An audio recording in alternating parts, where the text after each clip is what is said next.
বুঝছেন ভাই, দেশের যে অবস্থা, পোলা মাইলে তো টেনশনে আছি। হ ভাই, দেশের তখন বহুত খারাপ অবস্থা চলতেছে, পোলা মাইলে আসলে টেনশনে আছি। এই যে আমার ছোট ছেলে আছে, ছোট ছেলে, তোমার কাকা ছিল নাই? তোমার কাকারে সালাম দো, তোমার কাকারে। জি আঙ্কেল, আসসালামু আলাইকুম। হ্যাঁ, ওয়ালাইকুম সালাম। কেমন আছো ভাতিজা? জি কাকা, ভালো আছি। হ্যাঁ, আসো আসো, এনে বসো বসো।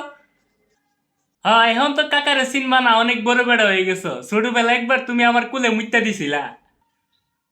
হ্যাঁ ভাতিজা, তোমার নামটা তো ভুলে গেছি গা। তোমার নামটা জানি কি? জি আঙ্কেল, আমার নাম সেক্সিয়াম। কি বলো, ঠিক কইরা বলো। সেক্সিয়াম। আরে কি বলো এসব, ঠিক কইরা বলো নাম কি? না না না, সেক্সিয়াম। আপনার ছেলে কি এসব বলে ভাই? পড়ালেখা করি না, এদিকে এতটুক বুঝি না, এতটুক জ্ঞান নাই আমার। না না না ভাই, আপনি ভুল বুঝতেছেন, ওর নাম হইলো সেক্সিয়াম। ভাই, আপনার ওদিকে আপনার ছেলের মতো কি উল্টাপাল্টা কথা বলেন। না না না আঙ্কেল, আপনি ভুল বুঝতেছেন। সেক্সিয়াম। ও, সেক্সিয়াম। হ্যাঁ হ্যাঁ, সেক্সিয়াম। আরে এমনি না বলবা, আমি কি না কি মনে করছিলাম। আচ্ছা আচ্ছা আচ্ছা।